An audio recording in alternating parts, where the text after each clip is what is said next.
12 thousandths of a second. That is what separated Lewis Hamilton from pole position in Hungary.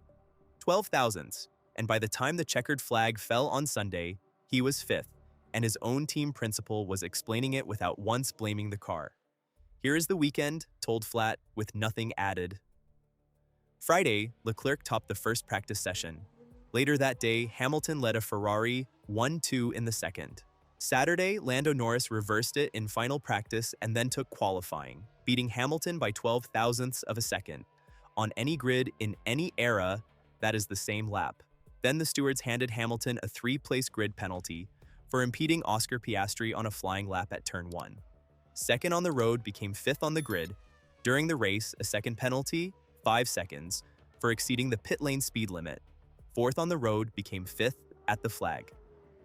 2 decisions, 1 weekend, neither of them about aerodynamics. Wherever you are watching from, put your country in the comments, because I genuinely did not expect half the places that show up down there. Subscribe while you are at it, because this exact question gets its next test at Monza in front of the loudest crowd in the sport. Now, who explained that weekend, and why his choice of words is the whole story? Fred Vasseur ran Asart, ran Renault, ran Sauber, and personally signed drivers who went on to win world championships before he ever walked into Maranello. Inside the paddock, he has one consistent reputation, and it is not fire, it is calm. He preaches against reading too much into any single Sunday. He has spent his entire Ferrari tenure telling reporters to stop drawing conclusions from one race. So when the race noted that in Budapest he seemed more openly frustrated than usual, that is a genuine departure from a man whose whole public method is refusing to be. And what he said straight after the race was that this was a classic case of mistakes compounding with one another. Not the tires, not the floor, not the balance. Mistakes stacking. Let me take the official logic apart, one question at a time. Question 1. Were the penalties correct? Almost certainly yes. On the impeding call, the stewards confirmed in their own ruling that they were acting in accordance with FIA regulations and established penalty guidelines. There is no argument there. Question 2. How big was the pit lane offense? This is where it stops being ordinary. After the flag, the FIA published the full penalty documentation, and the figure in it was 80.1 kilometers per hour in a pit lane limited to 80. The entire punishable offense came down to 1/10 of a kilometer per hour, and the regulation cited Article B1 6.3a makes the 5-second penalty mandatory, regardless of how marginal the breach is. Please note I am reading that article number from coverage of the document rather than from the document itself, so treat the citation as reported and not as verified by me. Question 3. Was Hamilton the only one? No. And this is the part that cuts against the easy version of the story. Multiple other drivers across the grid were caught by the same kind of pit lane infringement this season. Whatever is happening, it is not being applied to one car. Question 4. Was this the first time for him specifically? No. Earlier in the season, at Monaco, Hamilton was penalized 5 seconds for going exactly 1/10 of a kilometer per hour over that pit lane limit as well. At the time, he said publicly that he was shocked, that he had engaged his limiter properly, and he called for the timing loops themselves to be looked at. Question 5, the one that gets skipped. Did Vasseur include those decisions in his list of mistakes? He never separated them. He described a weekend where errors compounded and left the boundary of that word exactly where it was. Now hold that thought, because this stopped being a matter of opinion the moment the paperwork went public. That is what makes Hungary different from every other grumble about stewarding this season. Nobody had to take a driver's word for it, and nobody had to take a commentator's word for it. The governing body published its own reasoning, in black and white, with the telemetry figure printed on it. 1/10 of a kilometer per hour in a document anybody can read. And once a number like that is on paper, the conversation changes shape. It stops being about whether a driver was hard done by, which is unanswerable, and becomes about whether a system that measures to that resolution should punish at that resolution. Those are different questions, and only one of them has an answer. Which brings us to the comparison that actually matters, and it is not Hamilton against Norris. It is Hamilton against Hamilton. Go back to Silverstone, his home Grand Prix, earlier this season. There, he was given a 5-second penalty for a false start based on onboard footage identifying a tire rotation of roughly 42 millimeters. Ferrari's own sensor data, according to Vasseur speaking at the time, did not show the car moving on the grid at all. His words were that, from the sensors, they do not see the car moving. He served that penalty during his pit stop and lost track position. In the same weekend, a second investigation, this time for a yellow flag infringement. The stewards reviewed positioning and marshalling system data, video timing, telemetry, and in-car footage, and issued a reprimand rather than a time penalty. He kept third place and Ferrari took a double podium. Now set the two weekends side by side, Silverstone. 2 investigations, 1 penalty served, 1 reprimand. Contested by the team on technical grounds, publicly, with the team principal citing his own telemetry against the FIA's. Hungary, 2 penalties, both served, neither contested on technical grounds, and a team principal describing the afternoon as errors compounding. Same driver, same team, same season, 2 completely different institutional responses from the same man. At Silverstone, he pointed at the equipment. In Hungary, he pointed inward. Taken on its own, each response is entirely reasonable, because the 2 situations are not identical. That is exactly why the change is worth noticing rather than shouting about.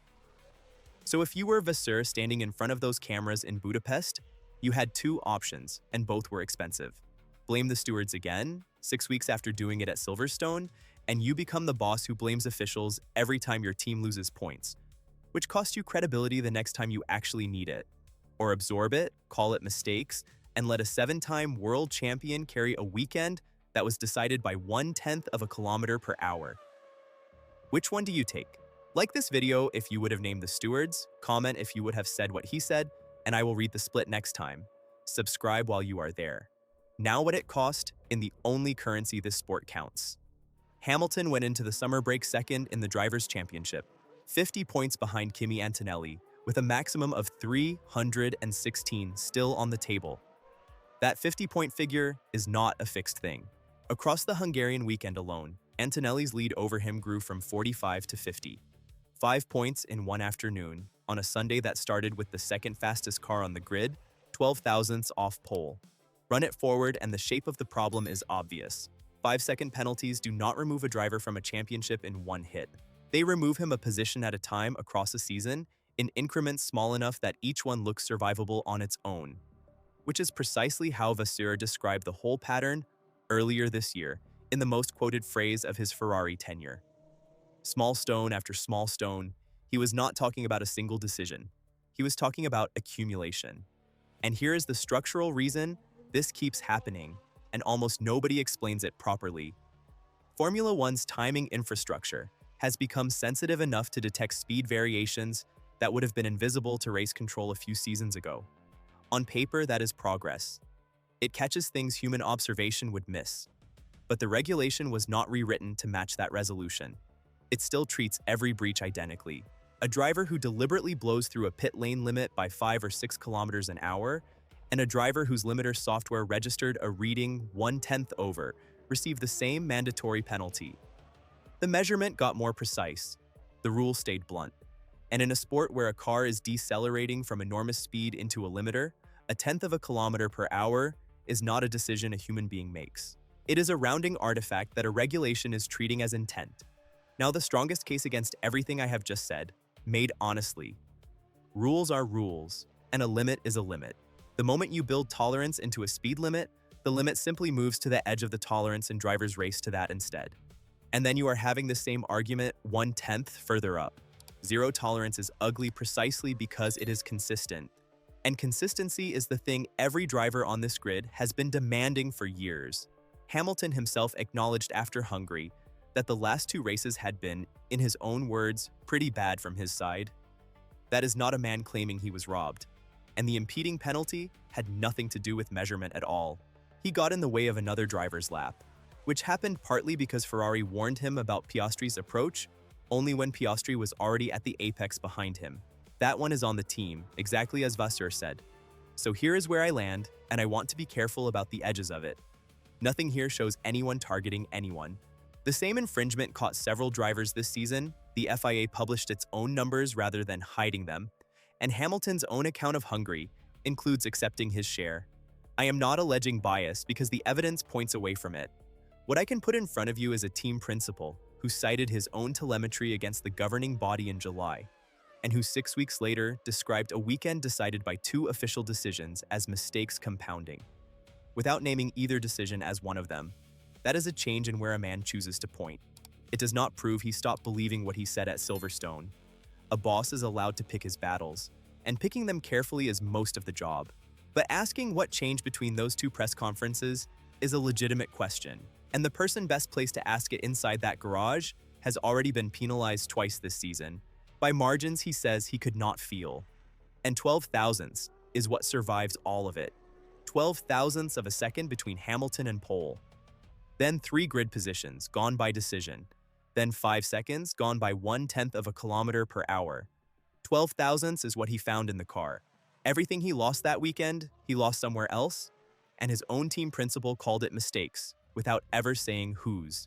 Zandvoort is next, then Monza on the 4th to the 6th of September, where Ferrari's second engine upgrade arrives at the most power-sensitive circuit of the year, and Mercedes may take a grid penalty of their own, with Antonelli in front of his home crowd.